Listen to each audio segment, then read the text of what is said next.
Okay, this video covers Chapter 10 of your textbook, which is titled Correlating Attacks. This covers how investigators collect or correlate data from multiple sources. And these sources can be things such as system logs or application logs, packet captures, and we need associated timestamps with those to build the timeline. And the timeline helps us understand the sequence of events in a network attack.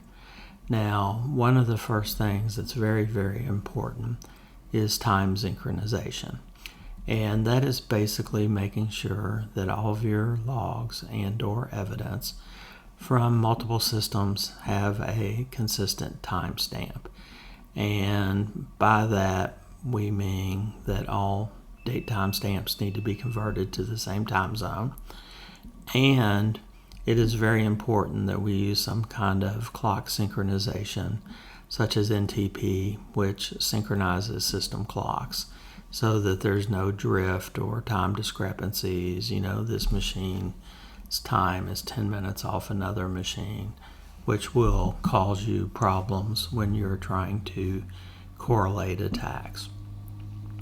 Now, talking about packet captures and the date timestamps, TCP dump, which we've used, uses the system clock, and it takes the date time of the packet that is captured and puts the system clock time in that packet or associated with that packet. Now, Wireshark is a little different. By default, it lists a time offset since the first packet. So here's a window that you've seen many, many times, and you may or may not have paid attention to it, but notice that the time column for the first packet is 0. And then for the next packet, it's 0.006117 seconds. So that is an offset between the first packet and the current packet. So that is how Wireshark deals with that. Now, you can change this to show something called Unix time or epoch time. And if you're not familiar with the word, epoch means beginning of time.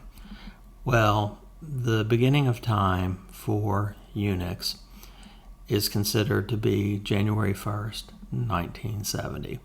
So the way originally Unix kept time is to record the number of seconds since that date in 1970, or the number of seconds since the epoch. Now, we can change the way Wireshark displays packets by going to the View menu, choosing Time Display Format, and when you do this, you'll get a list of different things to do that. And notice you can change different formats of the date timestamps, or the fourth option down is seconds since January 1st, 1970. So it doesn't actually say epoch time. It gives you the actual date. And if I do that on the packet capture that we were looking at previously, it's going to look like this. So notice that really huge number. Now, some of you all may not have been born or may have been very young, but in the 1990s, everybody worried about the Y2K problem.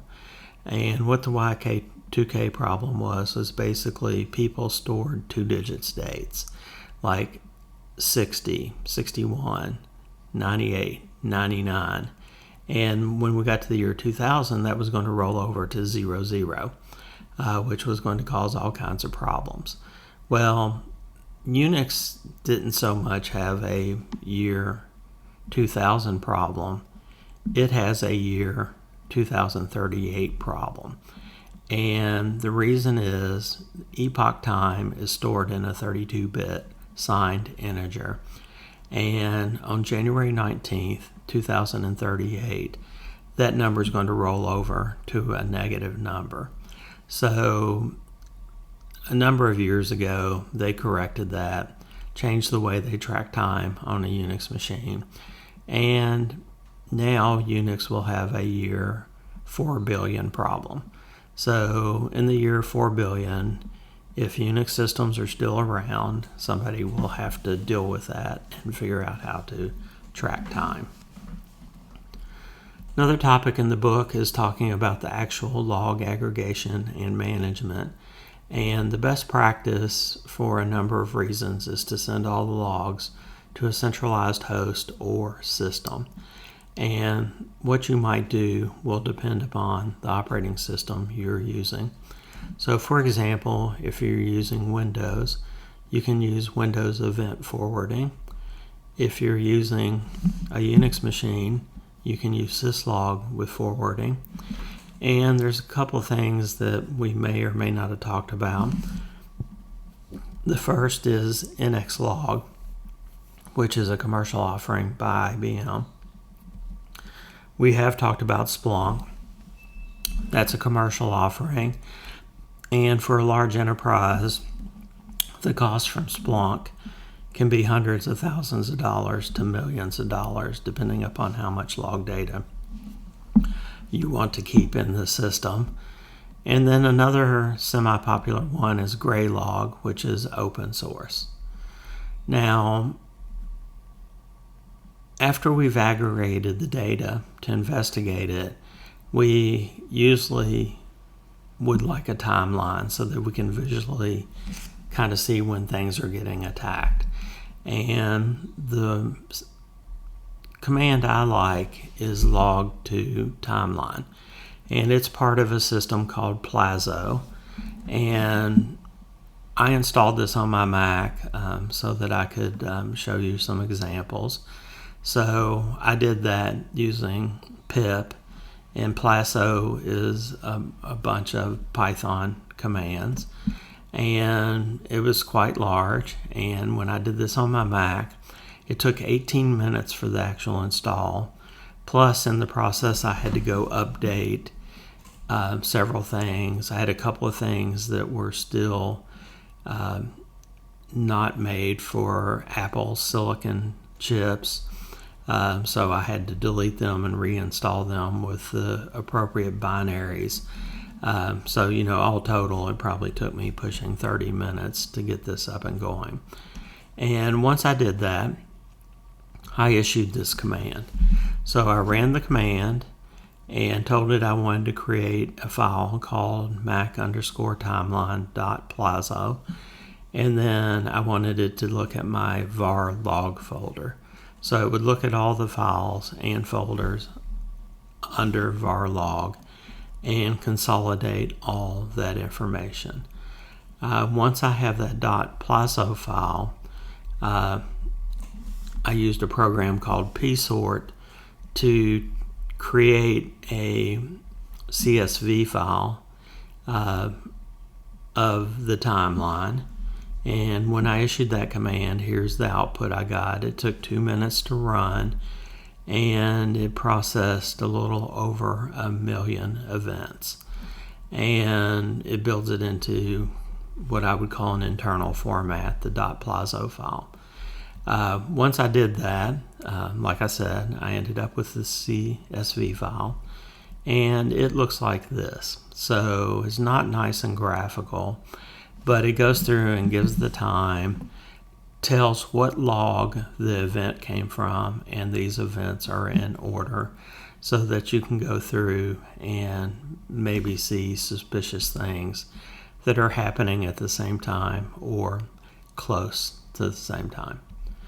Now, there's another program called TimeSketch, and TimeSketch will take that file and give you a little better graphical depiction of what's going on. So it gives you times and tells you how many packets are being traversed. So we have a couple of relatively large spikes on this page, so we might want to go and dive deeper into those and investigate. Now, we've already talked about timelines in Wireshark from the packet capture window. One thing that we have talked about before is conversations. If we switch the view to conversation in Wireshark, and then potentially might have to start or sort on the relative start, it at least tells you as far as conversations, when did they start and how long were they. So we see a really long 2-second duration conversation that transferred, quite a bit of packets. So we might want to delve a little deeper into that to figure out what's going on. We've also talked about SIEM systems. Again, SIEM stands for Security Information and Event Management. And a lot of these systems allow you to do visualization. And I did a Splunk example just because I'm familiar with Splunk and I have Splunk readily available to me. So this is what the timeline is going to look like out of Splunk. So that finishes up the discussion of Chapter 10 on correlating attacks.